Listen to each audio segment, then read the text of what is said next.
नमस्कार विद्यार्थियों, आज गणित शिक्षण के महत्वपूर्ण प्रश्न जो हम यहाँ पर मेथड्स के कॉन्टेक्स्ट में जब बात करते हैं, जब हम यहाँ पर विभिन्न प्रकार के विधियों के बारे में बात करते हैं, तो उससे रिलेटेड अभी तक हमारा जो ये सेंट्रल टीचर एलिजिबिलिटी जो टेस्ट होता है या जो डिफरेंट राज्यों में जो हमारे पास यहाँ पर टीचर एलिजिबिलिटी जो टेस्ट होता है, उसमें यहाँ पर इससे संबंधित कौन कौन से प्रश्न आए हैं, उन प्रश्नों को मैं आपको जो है आज की कक्षा में यहाँ पर रिवाइज करवाऊंगा कि यदि आपके पास उस प्रश्न में पर्टिकुलर क्या शब्द हो तो आप उसका उत्तर जो है वो सही दिशा में यहाँ पर ले जा सकते हैं। पहला हमारे पास यहाँ पर प्रश्न बड़ा है, तो ये जो बड़े प्रश्न आपको दिए जाते हैं इसके पीछे एक लॉजिक समझ लेना कि जब भी अगर आपको बड़े प्रश्न दिए जाते हैं तो आपको टाइम को कंज्यूम करना है, और जब अगर आपके टाइम को कंज्यूम करना है, आपके टाइम को पूरा कैप्चर करना है, तो एग्जामिनेशन हॉल में तो हमको इन्हीं बातों की जरूरत है कि हमको टाइम बचाना है। पर यहाँ पर एक बार पढ़ना तो पड़ेगा। जैसे उसने कहा कि आराध्या और अन्वी कक्षा 7 में पढ़ते हैं, आराध्या ने अन्वी को कहा कि यदि उनकी कक्षा में प्रत्येक विद्यार्थी के गणित के अंकों में 5 की वृद्धि की जाए। अब यहाँ से जो है आपको प्रश्न पकड़ना चालू करना पड़ेगा। उसने कहा कि प्रत्येक विद्यार्थी के गणित के अंकों में 5 की वृद्धि की जाए तो औसत में 5 की वृद्धि होगी। उससे आगे यह भी कहा कि यह सभी संख्याओं के लिए सही होगा। अन्वी इससे सहमत नहीं हुई और आराध्या ने 5 के स्थान पर संख्या n लेकर इसे सिद्ध किया। आराध्या ने निम्नलिखित में से यहाँ पर कौन से तरीके को अपनाया? तो जब अगर हमारे पास यहाँ पर प्रश्न आता है तो आपको समझना पड़ेगा कि क्या इंडक्टिव अप्रोच है, क्या असेसमेंट वाली अप्रोच है, क्या डिडक्टिव अप्रोच है, या क्या आपके पास यहाँ पर जनरल नॉलेज है।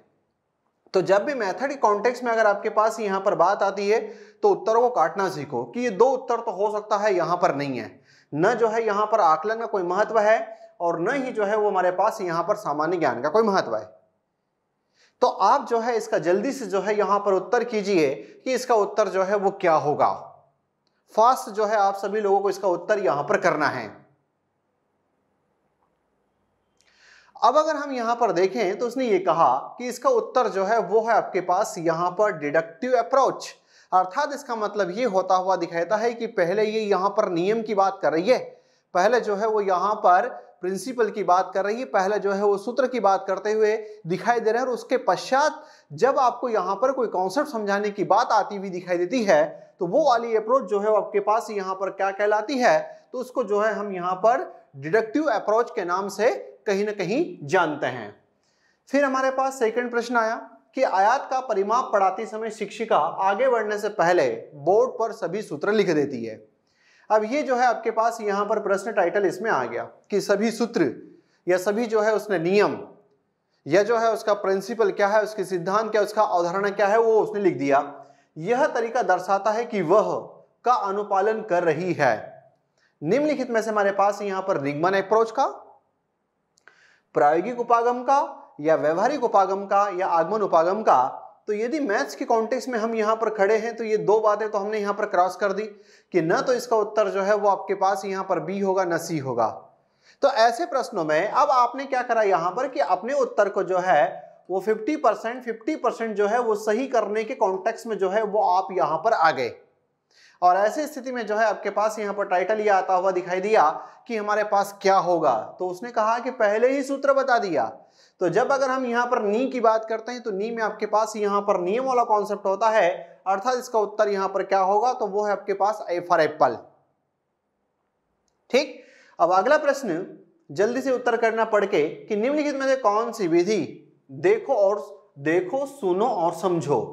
3 बातें उसने कही कि पहले आपको देखना है, सुनना है और समझना है। तो देखो सुनो और समझो के सिद्धांत पर आधारित है। तो हमारे पास प्रयोगशाला विधि है, व्याख्यान विधि है, अनुसंधान विधि है, और एक हमारे पास यहाँ पर प्रदर्शन विधि है। जब अगर आपके पास यहाँ पर देखो सुनो और समझने की बात अगर आती हुई दिखाई देती है तो हो सकता है कि ये वाला टास्क जो है आपको ज्यादा सपोर्ट ना करे, हो सके कि जो है वो ये वाला टास्क भी एक्सपेरिमेंट मेथड वाला भी जो है आपको ज्यादा सपोर्ट ना करे। तो फिर यहाँ पर अब आपके पास 2 टाइटल आते हुए दिखाई दिए, इसमें से जो है आप अधिकतर यहाँ पर जो उत्तर देने का प्रयास कर रहे हैं वो अधिकतर लोगों का उत्तर यहाँ पर सही है।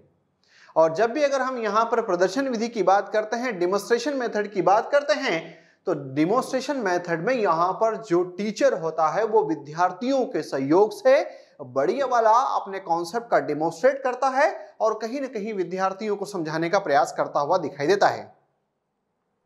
फिर यहां से अगले प्रश्न की तरफ चलें तो उसने कहा कि एक विद्यार्थी ने 800 रुपए पर साधारण ब्याज 3 वर्ष के लिए 10% वार्षिक दर से ज्ञात करने के लिए निम्न क्रिया की कि जब अगर उसको यहां पर साधारण ब्याज अगर निकालना है तो उसने साधारण ब्याज का सूत्र बता दिया कि साधारण ब्याज का सूत्र क्या होता है। तो उसने कहा कि मूलधन गुणित दर गुणित समय बटा 100। अब यहां पर अगर आपके पास ये पहले आता हुआ दिखाई दिया, उसने पहले बता दिया कि इसका प्रिंसिपल, इसका जो है यहां पर रूल क्या है, इसका सूत्र क्या है, और फिर उस संख्या में जो है वो यहां पर उसने कैलकुलेशन आगे की तरफ हो जाते हुए दिखाई दिए। तो मेरे हिसाब से आप सब लोग जो है इसका यहां पर जो उत्तर दे रहे हैं वो उत्तर जो है वो यहां पर क्या होगा। तो टाइटल आपके पास आता हुआ दिखाई दिया कि इसमें पहले हमने यहां पर नियम, इसमें पहले हमने यहां पर सूत्र पहले बता दिया और उसके बाद में जो है फिर हम यहां पर फाइनल कंक्लूजन की तरफ बढ़े। तो इसलिए आप में से जो लोगों ने उत्तर दिया वो अधिकतर लोगों का उत्तर इसमें यहां पर सही है। फिर हमारे पास आया कि एक विद्यार्थी 8 मीटर लंबे वो 5 मीटर चौड़े आयत का परिमाप ज्ञात करने के लिए निम्न क्रिया की कि परिमाप 8 + 8 + 5 + 8 + 5 इक्वल टू जो है उसने यहां पर कहा कि 26 मीटर। विद्यार्थी का हल किस शिक्षण विधि पर आधारित है। अब इसका उत्तर जो है मैं आपको यहां पर आपको सोचना है और जल्दी से जो है इसका उत्तर बताओ कि इस वाले प्रोसेस में यहां पर उसने सबसे पहले क्या किया। फटाफट आपको जो है वो आंसर देना है।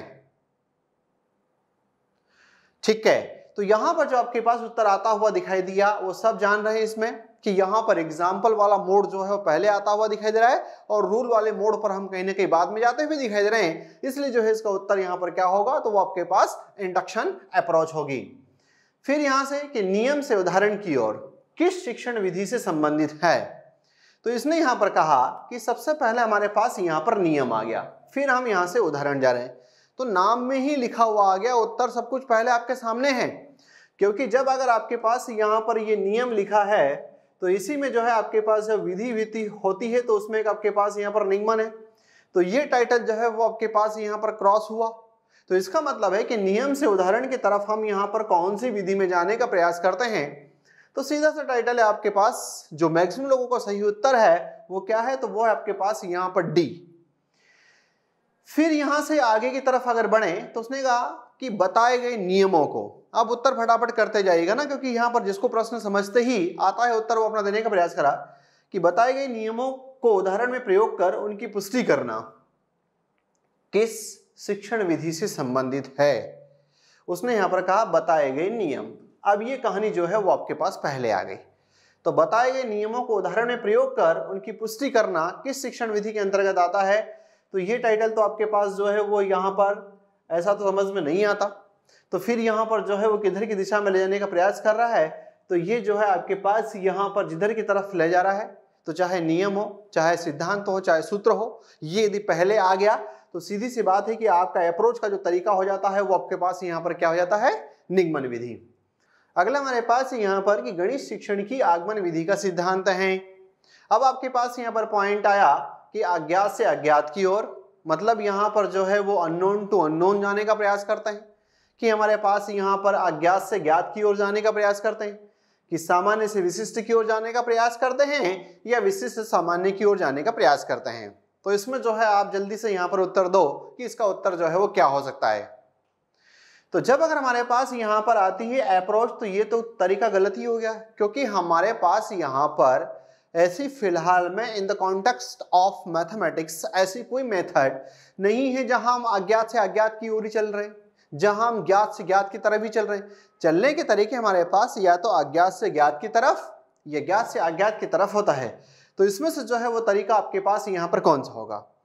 अब उसने यहाँ पर कहा कि क्या सामान्य से विशिष्ट की ओर। जब अगर आपके पास यहाँ पर ये शब्द आया सामान्य, ठीक है, तो सामान्य में हम अगर जोड़ेंगे तो ये बन जाएगा सामान्यीकरण, और सामान्यीकरण का मतलब होता है आपके पास यहाँ पर कोई नियम, सामान्यीकरण का मतलब होता है आपके पास यहाँ पर कोई सिद्धांत, सामान्यीकरण का मतलब होता है आपके पास यहाँ पर कोई ना कोई सूत्र। तो क्या हमारे पास यहाँ पर ये जो आगमन विधि होती है इस आगमन विधि में क्या पहले हम नियम, क्या पहले हम सिद्धांत या क्या पहले हम सूत्र बताते हैं? तो उत्तर आता है नो। तो फिर हम यहाँ पर क्या करते हैं?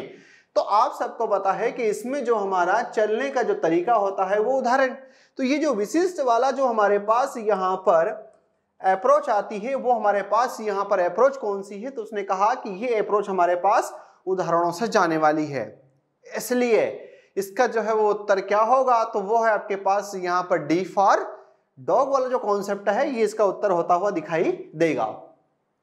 फिर यहां से चले आगे कि गणित शिक्षण में आगमन विधि द्वारा हम आगे बढ़ते हैं, मतलब समझ रहे हैं कि जब हमारे पास यहाँ पर प्रश्न होते हैं तो ये जो हमारे पास इंडक्शन मेथड या डिडक्शन मेथड से रिलेटेड प्रश्न जो है वो कितने जरूरत से ज्यादा आपके पास आते हुए दिखाई देते हैं, बस आपको कॉन्सेप्ट की क्लैरिटी की जरूरत है। आगमन विधि द्वारा हम आगे बढ़ते हैं। पहला पॉइंट उसने कहा कि सूक्ष्म से स्थूल की ओर, दूसरा उसने कहा कि सामान्य से विशिष्ट की ओर, तीसरा ज्ञात से अज्ञात की ओर, और चौथा जो है हमारे पास यहाँ पर अज्ञात से ज्ञात की ओर। अब इस प्रश्न में यहाँ पर ये वाला ऑप्शन तो आपको पहले ही काट देना चाहिए, सामान्य से विशिष्ट की ओर, क्योंकि सामान्य का मतलब सामान्यीकरण, मतलब नियम, मतलब सिद्धांत, मतलब आपके पास सूत्र, तो ये उत्तर तो कट गया। अब हमारे पास यहाँ पर दो बातें आई कि हमारे पास सूक्ष्म से स्थूल की ओर बढ़ते हैं, मतलब माइक्रो टू मैक्रो जाते हैं, कि हमारे पास कोई ज्ञात चीजें होती है और फिर वहां से अज्ञात लाने का प्रयास करते हैं। और फिर हमारे पास कि क्या हमारे पास पहले अज्ञात होता है? नहीं, क्योंकि आगमन विधि में तो उदाहरण हमारे पास ज्ञात होते हैं। अब मेरे हिसाब से आप लोग जो यहाँ पर उत्तर दे रहे हैं उसका उत्तर का जो सही वाला प्रोस्पेक्टिव क्या होगा? तो वो है आपके पास यहाँ पर ज्ञात से अज्ञात की तरफ, क्योंकि पहले हम यहाँ पर एग्जाम्पल्स आपके पास जो ज्ञात होते हैं उसको प्रोवाइड करते हैं और उसके बाद में जो है आप अज्ञात की तरफ जाने का प्रयास करते हैं। फिर अगला, सामान्य से विशिष्ट की ओर का सिद्धांत लागू होता है। अब मैंने आपको इसको अच्छा सा बनाना बता दिया है कि सामान्य मतलब सामान्यीकरण, सामान्यीकरण मतलब कोई नियम, नियम मतलब कोई सिद्धांत, कोई सूत्र। बस अगर आप नियम से उदाहरणों की तरफ जाओगे तो बताओ इसमें जो है वो आपके पास यहाँ पर उत्तर क्या होगा? जल्दी से जो है वो इसका आपको फास्ट वाली प्रोसेस में इसका उत्तर देना है, ठीक है। मैक्सिमम लोगों का जो आपके पास यहाँ पर उत्तर आता हुआ दिखाई दिया वैसा ही है निगमन, ठीक है। मतलब याद करने का तरीका पकड़ना है इसमें। सामान्य, सामान्यीकरण, सामान्यीकरण का मतलब जनरलाइजेशन, मतलब यहाँ पर नियम, नियम मीन्स आपके पास सूत्र, और नियम सूत्र पहले बता दिया और फिर उदाहरण बताओगे तो वो तरीका आपके पास यहाँ पर निगमन विधि वाला कहलाएगा। फिर यहाँ से अन्वेषण विधि को किस नाम से जाना जाता है? मेमोरी लेवल का प्रश्न। क्या हम इसको समस्या समाधान विधि कहते हैं? क्या हम इसको संग्रह विधि कहते हैं? क्या वर्गीकरण विधि कहते हैं? और क्या इसको जो है हम यहाँ पर ह्यूरिस्टिक मेथड कहते हैं? तो सबको आपको पता है कि अन्वेषण विधि की जब अगर हम बात करते हैं तो हमने जब कॉन्सेप्ट डिस्कस किया था उस दौरान वहां पर बात आती हुई दिखाई दी कि अन्वेषण विधि को ही हम यहाँ पर ह्यूरिस्टिक मेथड के नाम से भी जानते और पहचानते हैं। फिर यहां से अच्छा और देखते ही आपको ऐसे प्रश्नों के उत्तर लगाने चाहिए। उसने कहा कि एक विद्यार्थी निम्नलिखित उदाहरणों का अवलोकन करता है, मत पढ़ो यहां से लेकर के यहां तक, खत्म कहानी। उसने ये कहा कि निम्नलिखित उदाहरणों का अवलोकन करता है, कुल मिलाकर के उसने यहां पर बात आपको समझा दी कि कोई भी विद्यार्थी जो है वो किसी कॉन्सेप्ट को समझना चाहता है, अंडरस्टैंड करना चाहता है, तो उसके सामने 4, 5, 7, 10, 20, 25 एग्जाम्पल यहाँ पर रखे हुए हैं और इसकी सहायता से जो है वो कहाँ जा रहा है? वो जा रहा है आपके पास यहाँ पर निष्कर्ष पर। तो इसका मतलब ये हो गया कि उदाहरण से हम नियम की तरफ जा रहे हैं। तो जब अगर हम उदाहरण से नियम की तरफ जा रहे हैं तो इसमें जो है आप कौन सा तरीका अपनाओगे? तो आप लोगों में से अधिकतर का उत्तर सही है, और वो तरीका क्या है? वो है आपके पास यहाँ पर आगमनात्मक, अर्थात हमारे पास यहाँ पर इंडक्टिविज्म जो वाली प्रोसेस है वो यहाँ पर अप्लाई होती हुई दिखाई दे रही है। फिर गणित शिक्षण की विधि जो छोटी कक्षाओं को पढ़ाने के लिए उपयुक्त नहीं है वह है। अब यहाँ पर जब अगर आपके पास ये नाम आता है तो इसको हम यहाँ पर जिस नाम से जानते हैं वो आपके पास ऑटोक्रेटिक भी कहलाती है, और जब ऑटोक्रेटिक कहलाती है तो छोटी कक्षाओं में ज्यादा ऑटोक्रेटिक सिस्टम नहीं चलेगा। छोटी कक्षाओं में जो सिस्टम चलता है वो डेमोक्रेटिक चलता है, उनको फैमिली वाला एनवायरनमेंट देना पड़ता है, इसलिए जो है वो यहाँ पर आपके पास आने वाला जो उत्तर होगा वो यहाँ क्या है, तो वो है हमारे पास यहाँ पर व्याख्यान विधि, अर्थात इसका उत्तर आपके पास यहाँ पर बी है। अगला, अब प्रश्न पढ़ो और फास्ट गति से इसका उत्तर लगाओ कि शिक्षण की एक विधि जिसमें विद्यार्थी स्वयं अन्वेषक, ये प्रश्न यहां पर आ गया, खत्म, के रूप में कार्य करते हैं तथा समस्याओं का समाधान करते हैं। नाम ही आ गया कि विद्यार्थी को जो है स्वयं खोजकर्ता बना दिया। जब अगर यहां पर स्वयं खोजकर्ता बना दिया तो इसमें से इसका उत्तर क्या लगाओगे?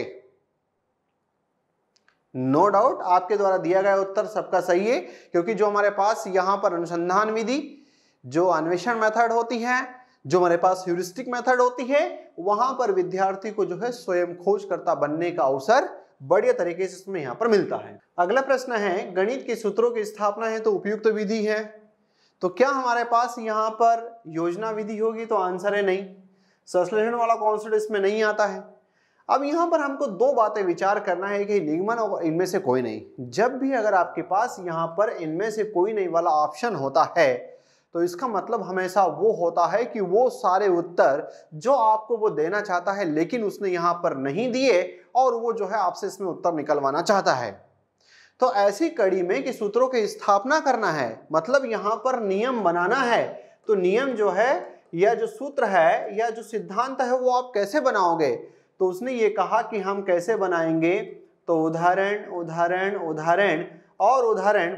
तो हमारे पास यहाँ पर कि गणित के सूत्र बनाना हो, सिद्धांत बनाना हो, प्रिंसिपल बनाना हो, नियम बनाना हो, इसके लिए हमारे पास यहाँ पर बेस्ट वाली जो अप्रोच होती है वो हमारे पास नाम क्या आता है, तो वो हमारे पास यहाँ पर इंडक्टिव अप्रोच आती है। और ये जो है यहाँ से लेकर के यहाँ तक में इसका उत्तर नहीं है, तो वो आपके पास यहाँ पर आने वाला उत्तर क्या है, तो वो हमारे पास डी फॉर डॉग वाला।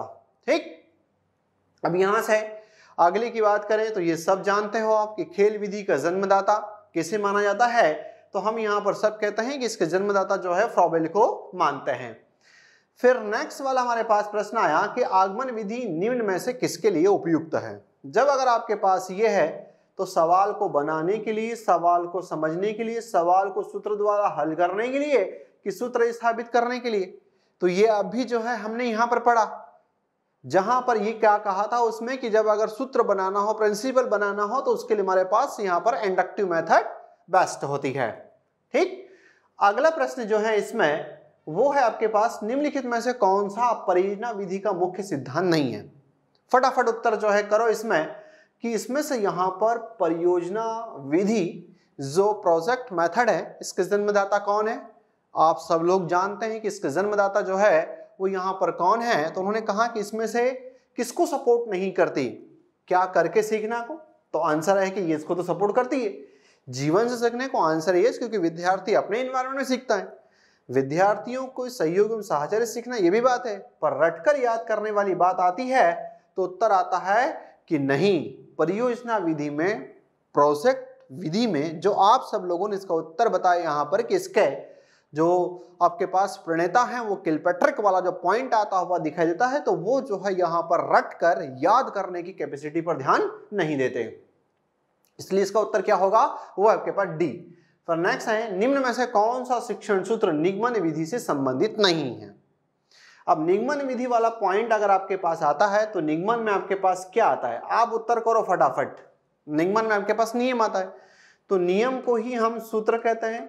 सूत्र ही जो है वो हमारे पास यहाँ पर क्या कहलाता है, कभी कभी तो यहाँ पर सामान्यीकरण कहलाता है, और सामान्यीकरण में से ही अगर हम यहाँ पर पॉइंट निकालेंगे तो निकल जाएगा सामान्य। तो ऐसी कोई बात है कि निम्नलिखित में से कौन सा शिक्षण सूत्र निगमन विधि से संबंधित नहीं है, तो जब अगर हम यहाँ पर इसकी अगर बात करें सामान्य से विशिष्ट की ओर जाना, तो ये तो सपोर्ट कर रहा है। पर यहाँ पर जब अगर उसने कहा कि नियम से उदाहरण की तरफ जाना, तो आंसर है कि ये भी तो आ गया, नियम भी आ गया और ये भी आ गया, दोनों शब्द तो आ गए। अब यहाँ पर दो बातें आती हुई दिखाई दी, अर्थात या तो उत्तर आपका सी होगा या डी होगा, इसमें से किसी एक का चुनाव करना है। जल्दी फटाफट फॉस जो है वो आप आंसर यहां पर कीजिए, इसका उत्तर जो है वो आपके पास यहां पर क्या होगा। ठीक, सब लोगों का उत्तर यहां पर सही है, जिसमें ये कह रहे हैं कि अज्ञात से जो है हम यहां पर ज्ञात की तरफ जाते हुए दिखाई देते हैं, क्योंकि हमारे पास यहाँ पर जब नियम होता है तो छोटा होता है, जब हमारे पास कई सारे उदाहरणों से इसको समझाने का प्रयास करते हैं तो वो हमारे पास एक बड़ा एस्पेक्ट आता हुआ दिखाई देता है। अब आप जल्दी से और फटाफट इसका आंसर बताओ कि स्वयं सीखने की विधि को गणित में किस अन्य नाम से जाना पहचाना जाता है। उत्तर आया समस्या समाधान विधि, दूसरा हमारे पास आया अन्वेषण विधि, तीसरा हमारे पास लेख और चौथा हमारे पास यहां पर व्याख्यान। उसने कहा स्वयं सीखना, तो ये दो उत्तर तो क्रॉस कर लो। अब आपके पास या तो प्रॉब्लम सॉल्विंग मेथड है या फिर आपके पास यहां पर अन्वेषण विधि, इन दोनों में से कोई सा होगा। आप सबका जो बताया गया उत्तर है वो आपके पास यहां पर सही है, क्योंकि आप सब जानते हैं कि ये जिसमें तरीका चलता है वो हमारे पास यहां पर कौन सी मेथड, अन्वेषण विधि। नेक्स्ट क्वेश्चन, प्रमाण से प्रत्यक्ष की ओर किस शिक्षण विधि में जाया जाता है, या प्रमाण से प्रत्यक्ष जो है वो आपके पास यहां पर कौन सी मेथड का एस्पेक्ट है, बताइए। इसका जो है जिसने सही उत्तर बता दिया वो टेट में 120 प्लस का स्कोर करता हुआ दिखाई देगा। थोड़ा सा समझना है, प्रमाण से प्रत्यक्ष, पहले प्रमाण है और फिर वहां से प्रत्यक्ष की तरफ जा रहे हैं, जल्दी फास्ट। तो इसका उत्तर जो है आप में से अधिकतर लोगों का सही है कि जब अगर हमारे पास यहां पर बात होती, इसका उत्तर क्या है, वो आपके पास बी फॉर बॉल वाला निगमन विधि, जहां पर हमारे पास निगमन विधि में पहले प्रमाण होता है। प्रमाण मतलब प्रमाणीकरण, जो सामान्यीकरण होता है, जो सिद्धांत होता है, जो सूत्र होता है, वो कई सारे प्रमाणों पर कसा जाता है तब ही जाकर के वो बनता है। तो पहले आपके पास प्रमाण आया, फिर प्रमाण से आप प्रत्यक्ष पर गए। तो प्रत्यक्ष क्या होता है कि जो एग्जाम्पल्स हमारे सामने होते हैं, तो जो एग्जाम्पल्स होते हैं वो जो है आपके पास प्रत्यक्ष, इसलिए इसका उत्तर जो है वो क्या होगा, वो है आपके पास यहाँ पर निगमन विधि। फिर अगला, निम्नलिखित में से किस गणित शिक्षण विधि में प्रक्रिया के छोटे छोटे भागों को मिलाकर एक संयुक्त इकाई के रूप में प्रस्तुत किया जाए। नाम ही आ गया, उसने कहा कि छोटे छोटे भागों को मिलाकर, मिला देना है। बताओ फटाफट उत्तर जो है वो आपके पास यहां पर आ जाना है, क्योंकि आप जानते हो कि एनालिसिस का कॉन्सेप्ट क्या होता है, आप जानते हो कि सिंथेसिस का कॉन्सेप्ट क्या होता है, क्योंकि इसमें आपके ये दो उत्तर तो यहां पर क्रॉस हो रहे हैं। अब इन दो में से जो है आपको चुनाव करना है, तो आप में से अधिकतर लोगों को सही है कि जब उसने कहा कि मिला दिया, कीवर्ड यहां का क्या था, तो यहां का जो कीवर्ड है वो है आपके पास ये, ठीक है। फिर अगला कि समस्या समाधान पद्धति में हम इसमें से यहां पर क्या करते हैं, तो उसने कहा कि गणित के विकास को ऐतिहासिक, सामाजिक और सांस्कृतिक संबंध में पढ़ाते हैं। तो ये इनकी जरूरत तो यहां पर नहीं है।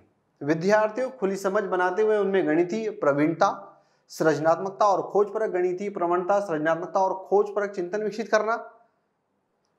फिर तीसरा कि गणितीय बोध, भाव, विचारों और तकनीकों को पदानुक्रम के माध्यम से क्रमिक तथा व्यवस्थित दिशा निर्देश देना।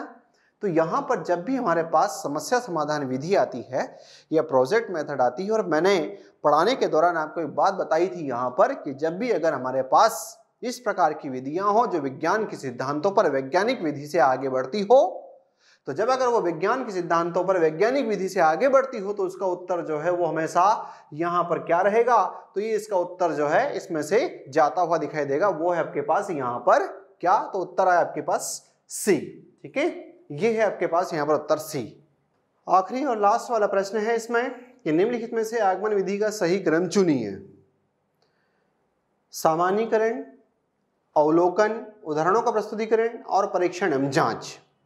तो उसमें उसने ये कहा कि क्या हम पहले सबसे पहले उदाहरण देते हैं 1 2 3 4 सही है, क्या हमारे पास यहां पर 1 3 2 4 सही है, या तो फिर वो कहता है कि इसमें अ और ब दोनों ही सही है, या फिर वो ये कहने का प्रयास कर रहा है कि ना तो अ सही है ना ही ब सही है।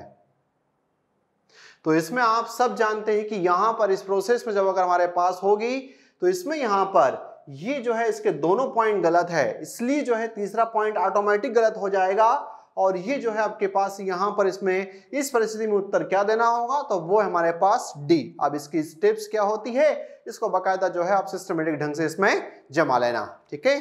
जय हिंद।